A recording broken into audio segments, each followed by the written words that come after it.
Sobat Maestro, sesaat lagi kita akan mendengarkan program Blog Airtime Kerinduan Segala Zaman bersama Advent Vision Media Ministry. Selamat mendengarkan. Yesus mau datang segera. Shalom para pendengar yang dikasihi Tuhan dimanapun Anda berada. Kita berjumpa kembali dalam program Kerinduan Segala Zaman bersama saya, Grace Rantung. Program Kerinduan Segala Zaman adalah program yang membahas khusus tentang buku Kerinduan Segala Zaman, yaitu suatu buku yang diyakini telah diilhamkan Tuhan dan tercatat di Library of Congress sebagai buku biografi Yesus yang menjadi favorit. Dan dengan tuntunan Roh Kudus, hidup banyak sekali orang telah diubahkan melalui buku ini, karena buku ini khusus membahas tentang juru selamat kita, yaitu Yesus Kristus. Nah, para pendengar yang budiman, kita akan melanjutkan pembahasan kali ini bab yang ke-67 dengan judul Celaka atas orang Farisi. Silakan Anda menghubungi nomor telepon 0877 16161637. Saya ulangi, nomor telepon 0877 16161637. Saudara boleh mengirimkan SMS bila saudara memiliki komentar atau pertanyaan mengenai pembahasan pada saat ini. Para pendengar sekalian, saudara masih bersama kami dengan narasumber Dr. Alvin Rantung dan Ibu Mary Nusawakan. Mari kita lanjutkan pembahasan bab 67 dengan judul Celaka atas orang Farisi. Silakan Dr. Alvin untuk ringkasan. Baik, terima kasih. Para pendengar yang dikasihi oleh Tuhan, sebelum kita mempelajari suatu topik yang kita ambil dalam Injil Matius pasal 23 serta Injil Markus pasal 12 ayat 41 sampai 44 serta Injil Lukas pasal 20 ayat 45 sampai 47 dan Lukas pasal 21 ayat 1 sampai 4, kita tunduk kepala untuk berdoa. Tuhan Bapa yang penuh kasih, pada kesempatan kami memuliakan nama-Mu. Kami memuji-Mu untuk kesempatan kehidupan yang Tuhan masih percayakan. Limpahkan kasih karunia-Mu ke dalam hidup kami.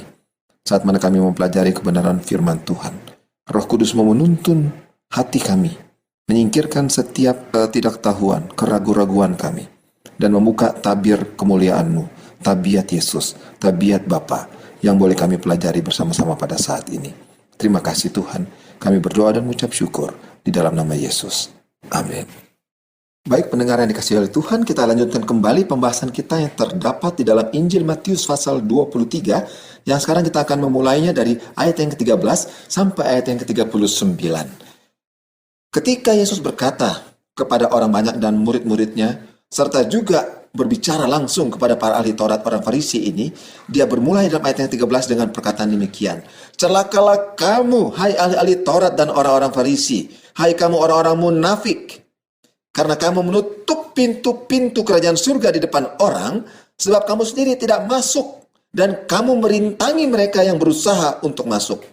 Pendengar yang dikasihi Tuhan, ahli-ahli Taurat orang-orang Farisi ini, mereka selalu membuat banyak sekali peraturan demi peraturan. Dan ketika mereka buat peraturan-peraturan ini, itu hanya dimaksudkan untuk orang lain supaya mereka buat dan ikuti. Tetapi bagi orang Farisi dan ahli Taurat ini, mereka tidak lakukan. Sehingga Yesus mengatakan, kamu hanya menghalangi mereka masuk ketika mereka rindu untuk mencari kerajaan surga, seperti firman yang kamu sampaikan. Tapi ketika mereka melihat kehidupan kamu, mereka menjadi kecewa dan mereka akhirnya tidak masuk ke dalam kerajaan surga ini karena melihat kehidupan kamu yang tidak melakukan firman Tuhan itu. Lalu ayat yang 14, Yesus mengatakan pula, celakalah kamu, hai ahli Taurat dan orang-orang Farisi, hai kamu orang-orang munafik, sebab kamu menelan rumah janda-janda, sedang kamu mengelabui mata orang dengan doa yang panjang-panjang. Sebab itu kamu pasti akan menerima hukuman yang lebih berat. Peraturan keagamaan dari orang-orang Yahudi, bahkan sampai kita sekarang pun, para janda akan dilayani dan dijaga, dirawat oleh gereja, bukan? Ketika kita merawat mereka, orang-orang yang begitu sudah susah ditinggalkan suami mereka. Tapi ketika mereka mendapatkan harta yang ditinggalkan oleh suami mereka, itu diambil oleh para pemimpin-pemimpin ini untuk mereka. Dan mereka mengelabui hal ini dengan doa yang panjang-panjang, seakan-akan doa berkat kepada orang-orang ini. Oh saudara-saudaraku, Yesus mengatakan engkau akan menerima hukuman yang lebih berat karena engkau menyusahkan orang-orang yang sudah susah ini. Dalam ayat yang ke-15, Yesus berkata pula, celakalah kamu, hai ahli-ahli Taurat, orang-orang Farisi, dan hai kamu orang-orang munafik.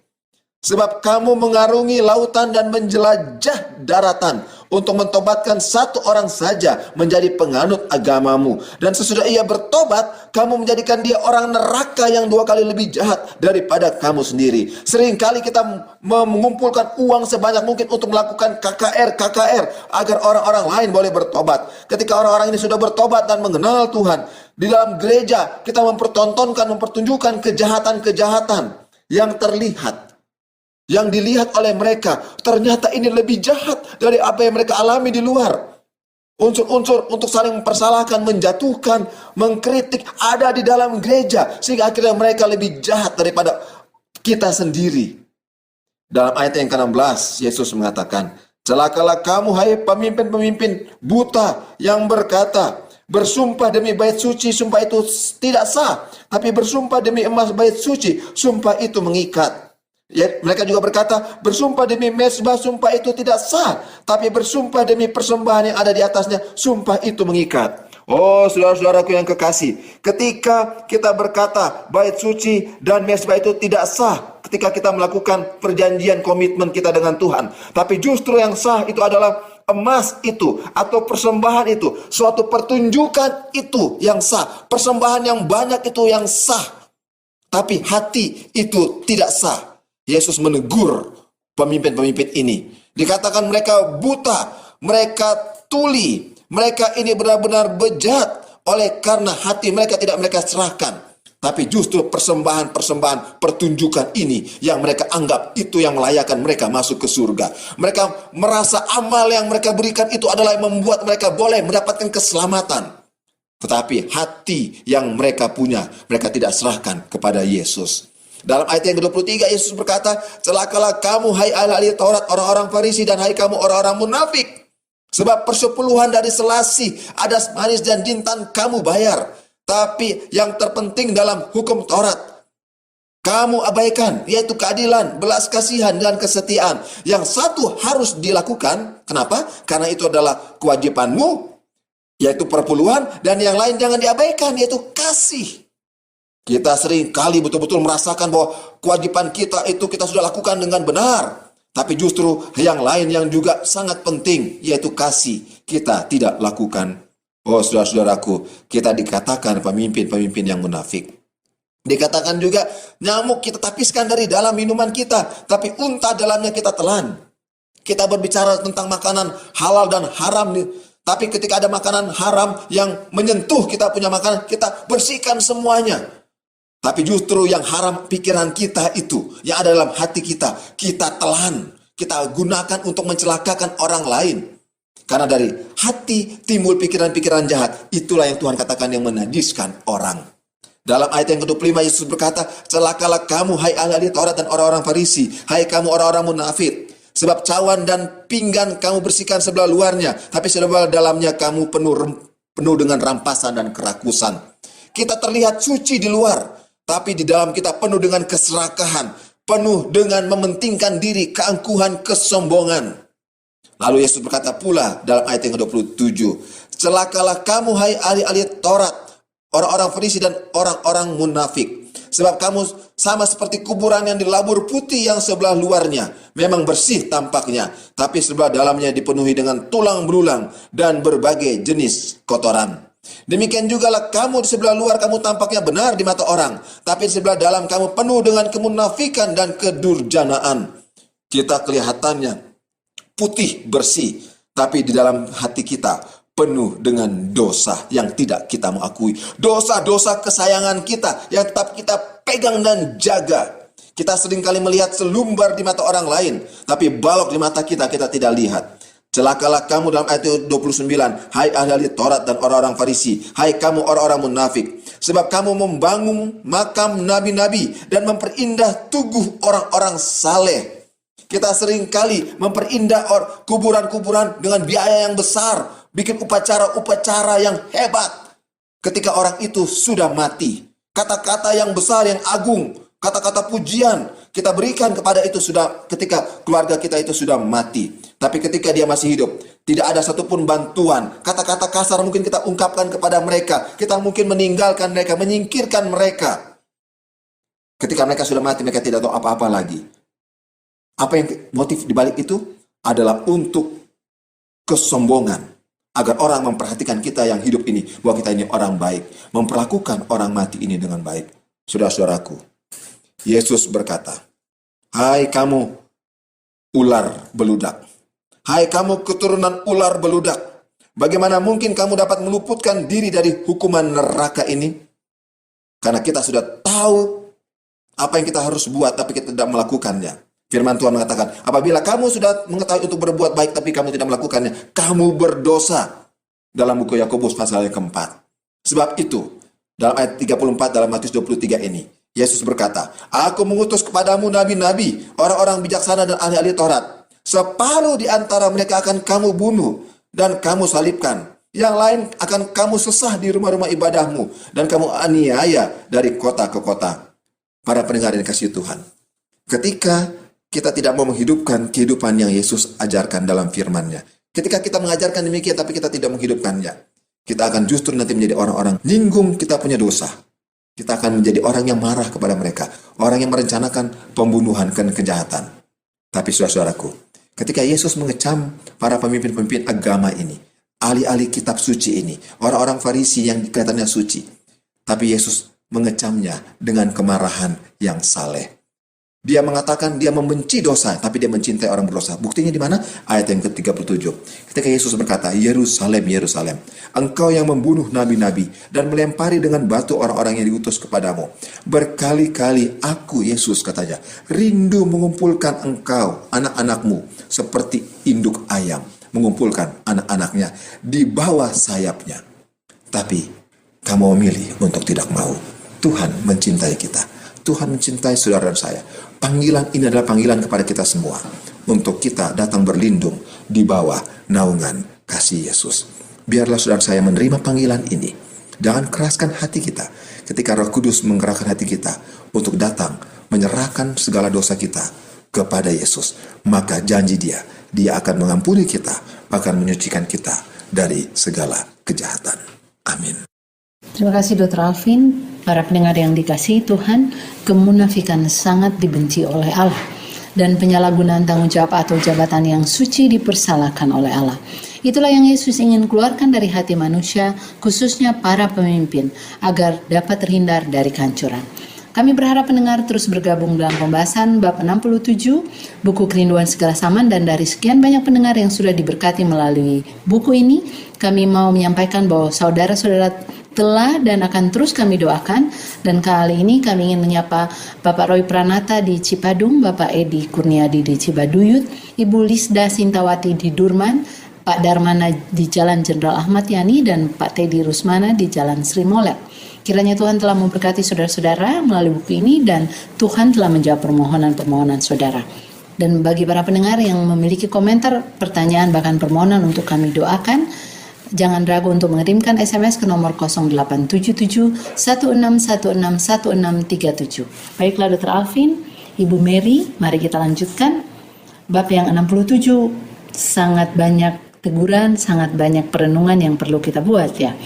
Dan kembali saya menyoroti bagaimana Yesus yang suaranya sering sekali kedengaran dalam kelemah lembutan, sifat memohon, kali ini kedengarannya sangat menemplak dan menghukum, sangat keras. Bahkan dia menyebut mereka itu ular beludak, yaitu para pemimpin orang-orang Farisi, menunjukkan Yesus bisa marah.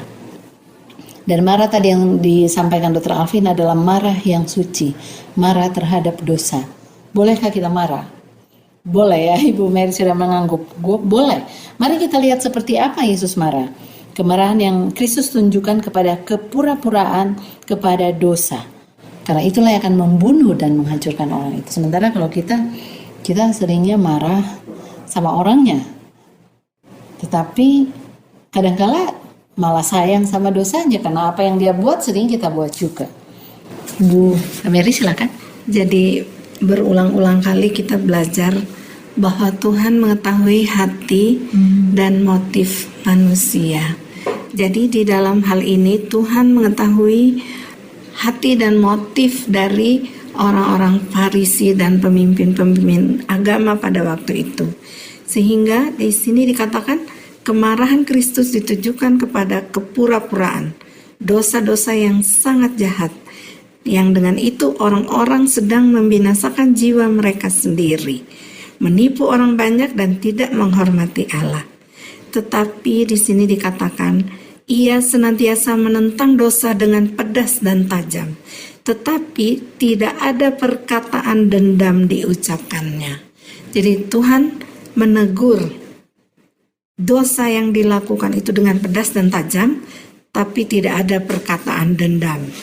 Lalu di sini dikatakan, ia mempunyai suatu kemarahan yang suci terhadap putra kegelapan, tetapi ia tidak menunjukkan suatu perangai yang menimbulkan kemarahan. Dan ini sangat luar biasa.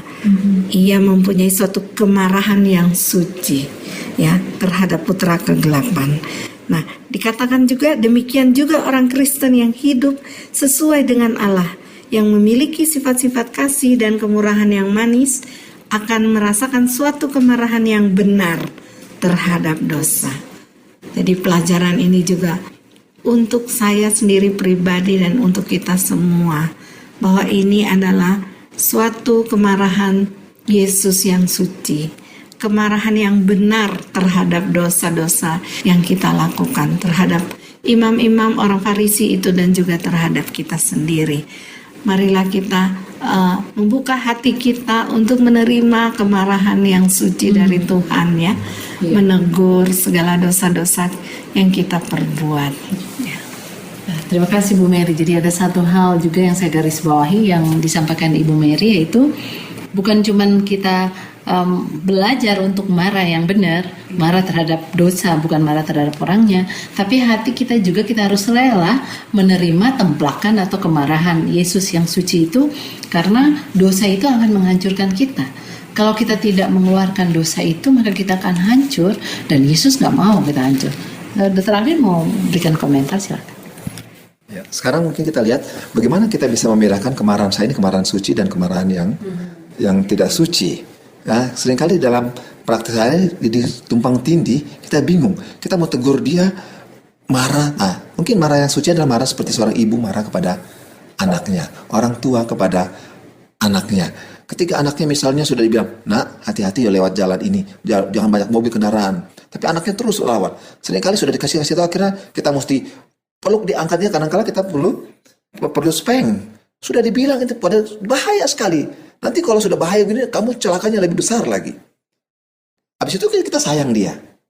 Itulah mungkin cara marah yang suci tadi. Kita sayang, jangan sampai dia korban. Ya, kita tegur, tapi dia lawan terus.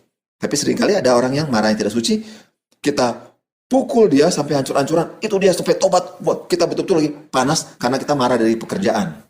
Contohnya saya pekerjaan capek, lelah, punya masalah gini-gini. Hampir rumah yang kena marah adalah anak-anak saya, ini saya. Atau kita ada teman yang bikin sakit hati sama saya ingat dia terus, tidur malam, besok lusa, tula minggu depan, masih kepikiran tentang dia. Bahkan kita bilang kalau boleh dia matinya cepat aja. Atau bahkan kita bilang supaya dia ada di sorga sekarang. Nah kan, karena kalau begitu, itulah kemarahan yang tidak suci mungkin, ya kan? Supaya kita bisa puas kalau tidak ketemu dia gitu, ya. Nah, marah yang suci adalah seperti yang bagaimana tadi. Kita menegur dosanya, bagaimana kita merasakan orang ini kita mau selamatkan untuk keselamatannya. Terima kasih Dr. Alvin.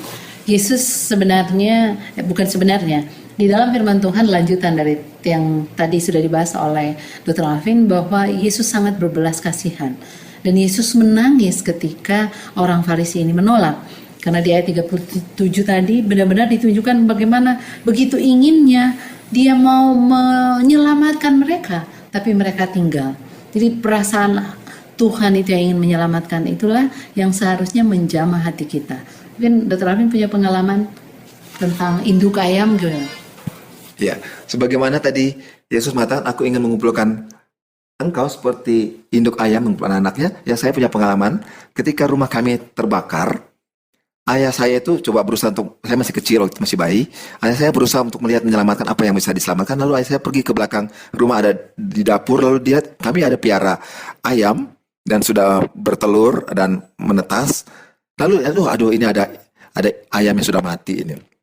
Lalu cari anak-anak ayamnya nggak ada. Lalu papa saya tendang itu bangkai ayam yang sudah angus, terbakar, gosong, lalu keluar. Dia punya anak-anak ayam dari dalam kepak sayapnya. Waktu saya baca ayat ini, saya teringat. Ketika Yesus mau menyelamatkan orang-orang munafik tadi ini, orang-orang yang keras kepala, tegar tengkuk, yang marahnya marah dosa tadi, marah patologis istilahnya, marah yang tidak suci tadi ini. Tapi Yesus melakukannya dengan mengorbankan dirinya. Dia mau tunjukkan, aku begitu mencintai engkau walaupun aku mengecam engkau, tapi itu kecaman dengan marah yang suci. Dengan contoh adalah aku mengorbankan diriku untuk engkau. Seharusnya kalian mati, tapi aku menggantikan engkau. Tapi engkau tidak mau. Akibatnya engkau akan hilang selama-lamanya. Itulah pilihan kita. Ketika kita memilih untuk menolak Yesus, kita akan mendapatkan akibat daripada pilihan kita. Tapi ketika kita milih Yesus, Dia sedang menyelamatkan kita. Seperti induk ayam. Betapa indahnya pengorbanan Yesus bagi kita, bukan?